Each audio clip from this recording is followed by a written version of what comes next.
Todos y bienvenidos de vuelta a nuestro curso de micro con Luga. Y hoy vamos a hablar de las infecciones sexualmente transmisibles. Y la primera de ellas, antes de arrancar con eso, las infecciones sexualmente transmisibles, estamos hablando de infecciones que se transmiten por el sexo, no solamente penetración, pero toda la grande variedad de tipos de sexo que las personas pueden tener, sea con penetración, sin penetración, con roce, y no necesariamente tiene que ser en las partes íntimas. No tiene que ser en los órganos sexuales. Podemos tener infecciones sexualmente transmisibles en boca, en ojo, en ano, también puede ser en mano, en donde sea, en oído. Hay un capítulo de South Park que hace broma con esa cosa de ser virgen y tener sexo por el oído. Así que cualquier orificio o cualquier parte del cuerpo que una persona use como órgano sexual, por sea lo que se diga que le caliente, esa parte del cuerpo puede ser o puede estar en riesgo de tener una infección sexualmente transmisible.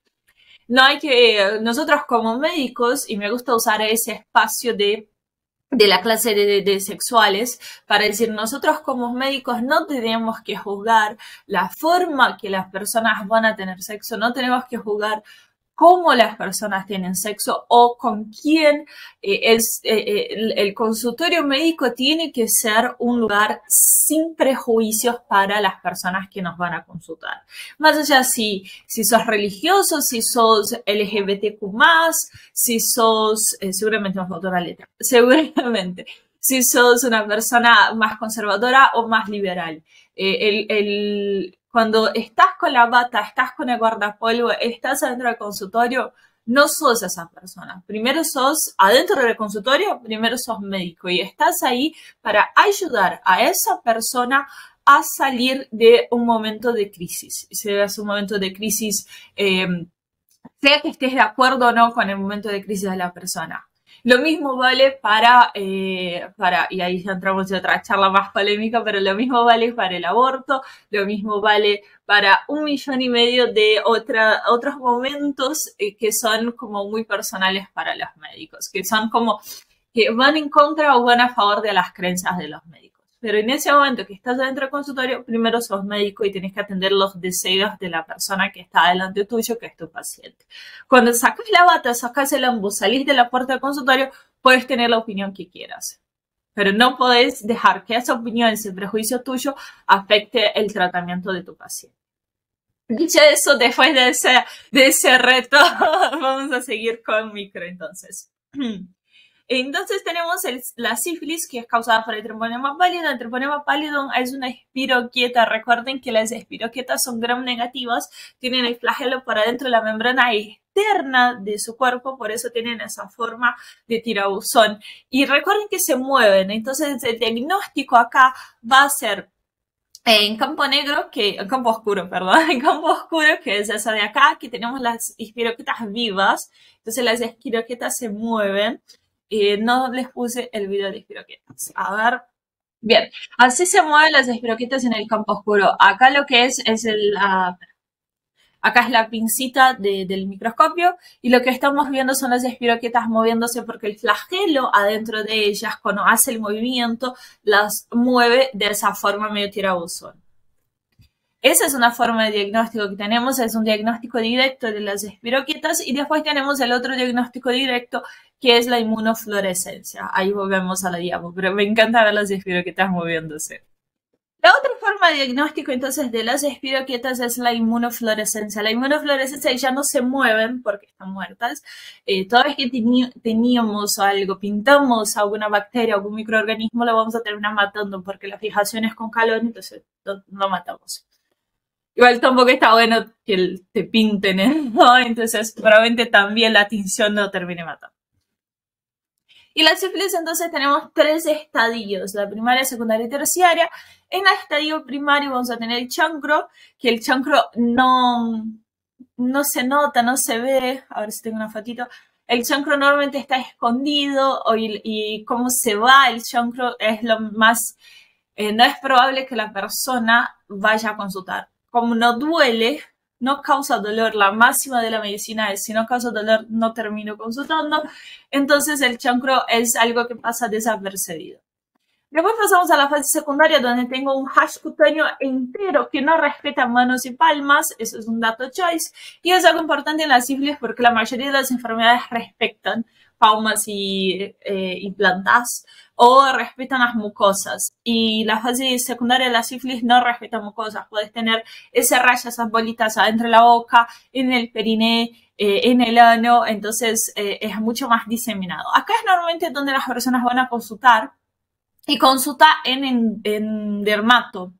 Y porque viene eso, piensan que es una alergia o algo y van al dermato, piel dermato, ¿no? Y en dermatología, de hecho, la mayoría de las casos de sífilis que vi fue en dermatología, no fue en infecto. Y cuando llegas al paciente, normalmente van, y eso es una cosa que me dijeron después las médicas ahí, que a veces van al hospital público para que no les quede en la historia clínica de su obra social que tuvieron sífilis por vergüenza. Creo que es ridículo porque la sífilis es una bacteria y puedes tenerla 20 veces, si la tratas y todo, puedes volver a tenerla. No hay una respuesta inmunitaria que te impide de volver a tenerla. Y está en ascenso de vuelta la sífilis. Es una enfermedad que lleva 200 millones de años en la Tierra, más o menos con la historia de la humanidad. Y es súper infecciosa, tiene un riesgo muy alto de contagio y en la primera fase y la segunda fase podemos tratar. Entonces, ¿cómo es que pasan esas fases? Tenemos la primera fase que ese chancro desaparece, pasan más o menos un periodo entre 2 a 6 meses, normalmente es más cercano a 2-3 meses, aparece la fase secundaria. En la fase secundaria es donde el paciente por ahí se preocupa, pero la fase secundaria también dura un tiempo y después se va. Entonces puede ser que el paciente tampoco consulte o no busque la atención o no consiga la atención apropiada. Entonces pasamos a una fase de latencia, que esa latencia significa que el virus en realidad se fue. En la latencia, en las diapos de la cátedra uno y cátedra 2, en realidad, en medicina, para nosotros médicos, a la latencia tenemos dos fases, la latencia temprana y la latencia tardía. En la latencia temprana todavía tenemos la bacteria dando vueltas en la sangre y también es infecciosa, o sea, es transmisible. De hecho, la latencia temprana también causa TORCH, o sea, pasa al feto y puede ser una enfermedad congénita. Después de un periodo de más o menos un año, 6 meses, un año de latencia temprana, pasamos a latencia tardía, que la latencia tardía en teoría yo no tengo más el microorganismo y por eso ya, y por eso no tengo más el microorganismo en la sangre y pasamos entonces a la fase terciaria, porque si yo ya no tengo el microorganismo, no voy a tener una forma eficaz de matar el microorganismo porque ya no lo tengo, es como que medio raro. Entonces pasamos a la fase terciaria. Vamos a tener una afectación de órganos clave, que es corazón, cerebro, hígado puede ser que esté afectado, los ojos, por el sistema inmune. El sistema inmune va a terminar atacando esos órganos pensando que todavía hay treponema ahí. Entonces, por eso la fase terciaria ya no tengo más tratamiento, tengo solamente que tratar los síntomas y los síntomas se parecen mucho a otras patologías. Y es como la gran engañadora, se les dice, es una enfermedad que como que mimica otras patologías. De hecho, personas, me acuerdo de una serie que seguramente no conocen, que se llama ER, Emergencias Médicas, que es americana, es de los 90-2000, y en un capítulo hay una señora que empieza a tener un montón de problemas neurológicos y el hijo, que es médico, empieza a buscar un montón de cosas y le manda a hacer una BLDR, que es la BDRL, que es la prueba de tamizaje de lo que es la sífilis, y el marido de la señora, el papá del médico, se enoja y termina, no me acuerdo si era sífilis o no, si lo miran me dicen, pero La cosa interesante acá es que más allá de que los síntomas son así medio aleatorios, podemos buscar en personas que no tendrían por qué pensar que tienen sífilis porque no sé, tienen 80 años, pero agarró sífilis hace 30 años atrás. Se entiende a dónde voy, ¿no? Como que tenemos que pensar en la fase terciaria de la sífilis, por más que esa persona no tenga una sintomatología de sífilis, porque no la voy a tener. Entonces, el diagnóstico de sífilis. Primero tenemos que pensar si la persona tiene la sífilis aguda ahora o no. Si la persona tiene la sífilis aguda, o sea, si tengo un chancro o si tengo un exantema, podemos hacer un campo oscuro, una inmunofluorescencia a la lesión y ahí, si da positivo, hacemos el tratamiento.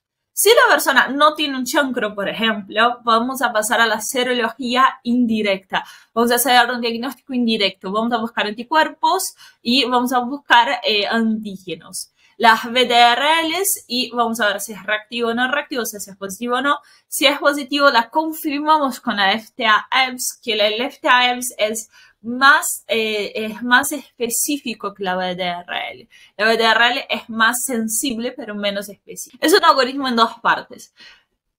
Y por eso hacemos ese algoritmo. Primero hacemos la de tamizaje, que es como una prueba más grande, que puedo usarla a más personas, es más barata, pero no es tan puntual. Y después pasamos a la FTA-EBS.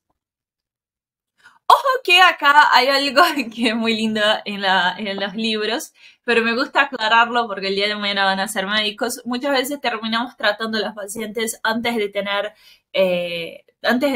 el resultado de la FTA. Si el resultado de la VDRL es positivo y la clínica, que es soberana, siempre la clínica es soberana, es positiva, ya podemos capaz tratar ese paciente y empezar el tratamiento. Y los tratamientos de sífilis son con penicilina inyectable.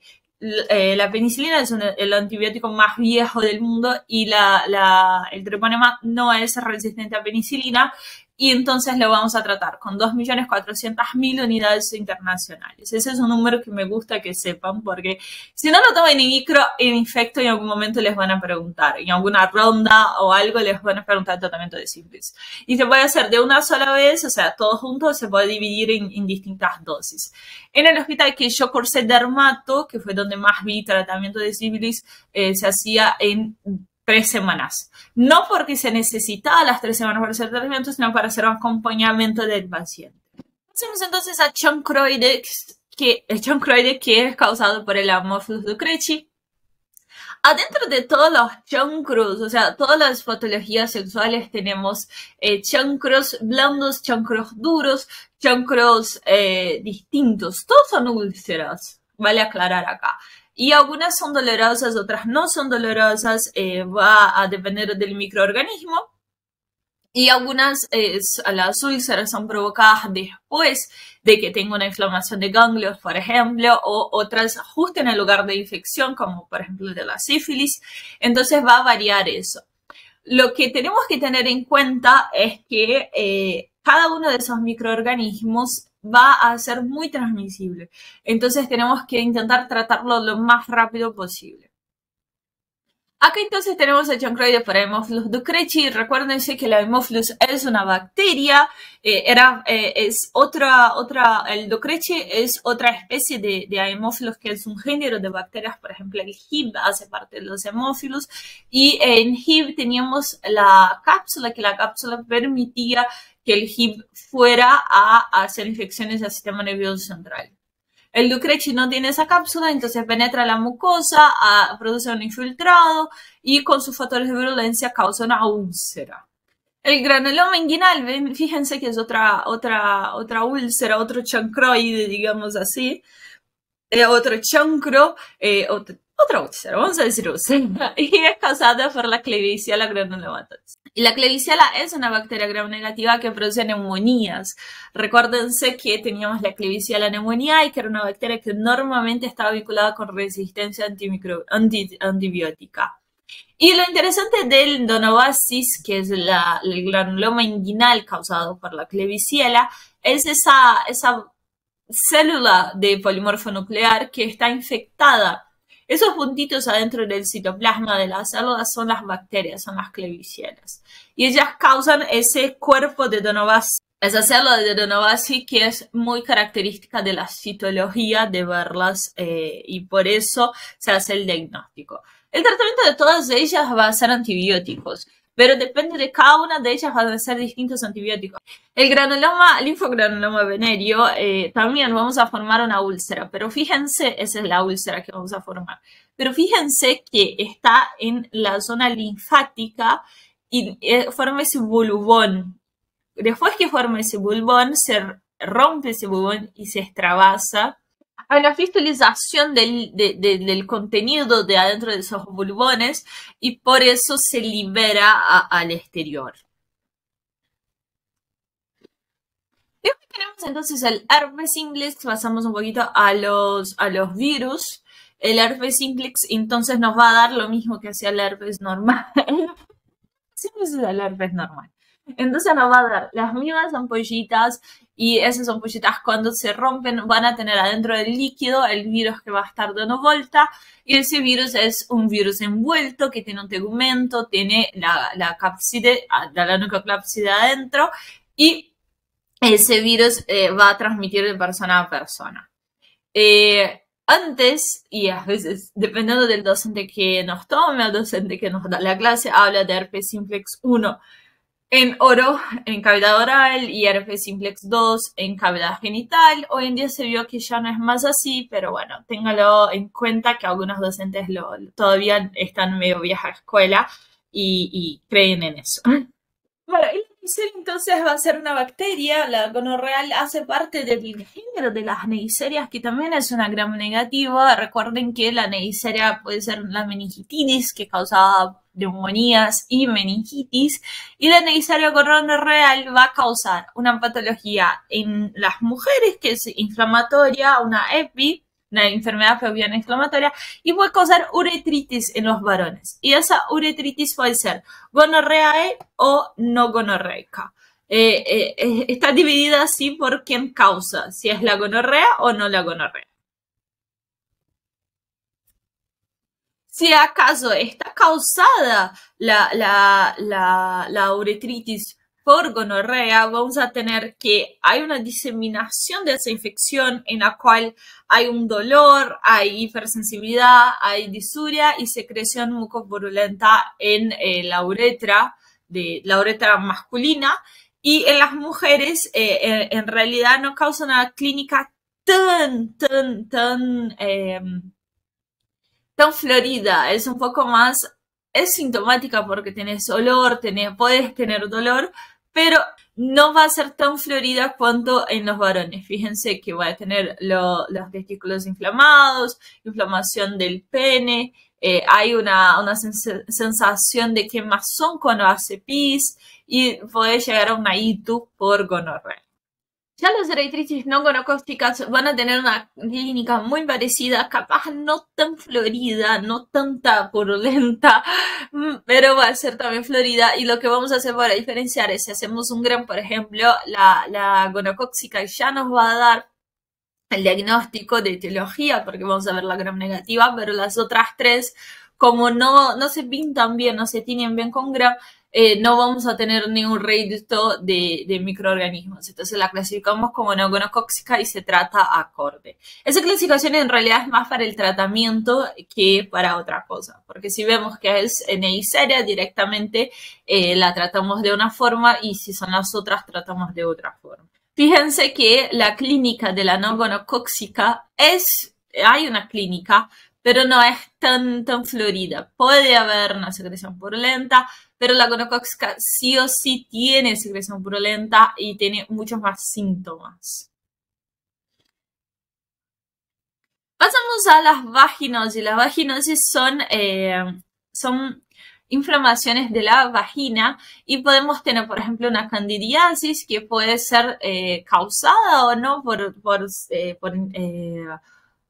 ser transmitido o no interacciones sexuales, pero lo que es sí o sí es una infección sexualmente transmisible es el Trichomonas vaginalis, que es un parásito. El Trichomonas vaginalis es un parásito que no tenemos quiste, solo tenemos heterofozoides.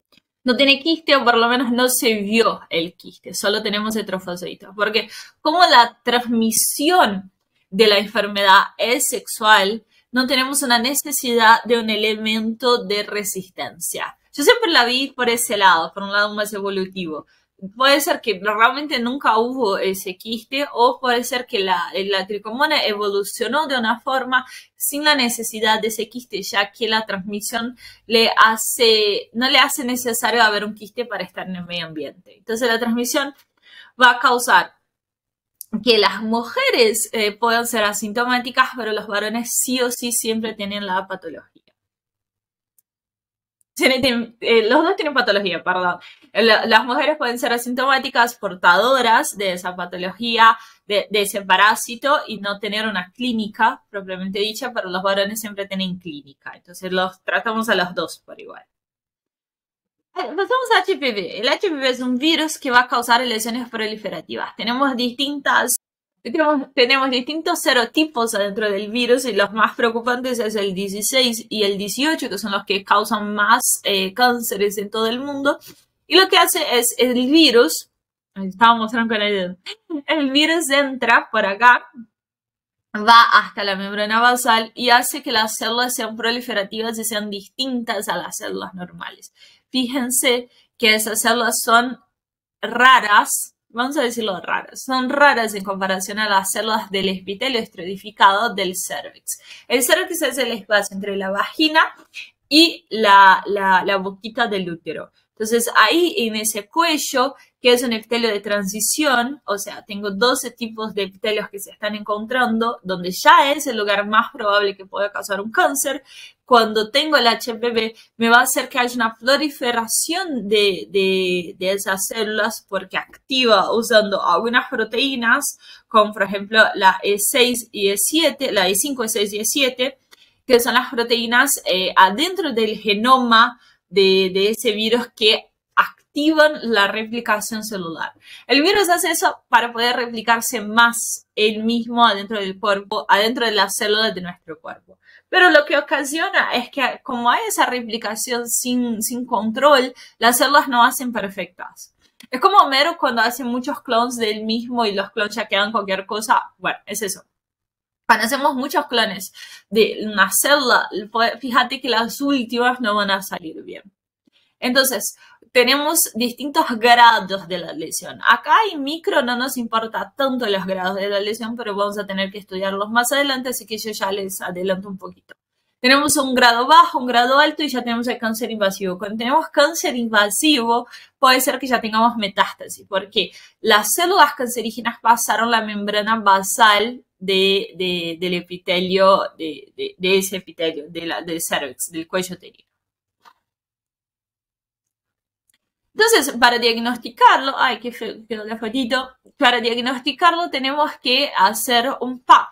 El PAP se saca una muestra, un smear, un raspado del flujo y lo que vemos son las distintas formas de las células. Se dicen células en barquito.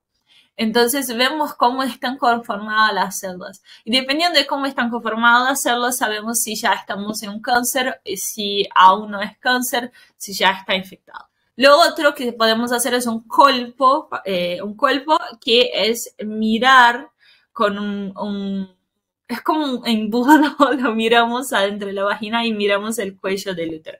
Fíjense, esto de acá para nuestro lado sería la vagina y para adelante sería el útero. Entonces tenemos el agujerito que conecta la vagina con el útero. Y esto es el epitelio de transición, justo acá. Fíjense que acá tenemos la herida, acá está creciendo la herida y acá ya tenemos una proliferación, un crecimiento esofítico de ese cáncer. Llegamos entonces con infecciones sexualmente transmisibles. Es un tema súper importante, súper tomado y está muy bueno que lo sepan bien para también dar una consejería a sus amigos, a sus colegas no médicos que pueden llegar a preguntarles por alguna de esas patologías. Claramente no es que les estén dando antibióticos, pero que puedan decir, no, parece ser tal cosa, eso puede ser tal cosa, vayan a consultar ese médico o ese médico.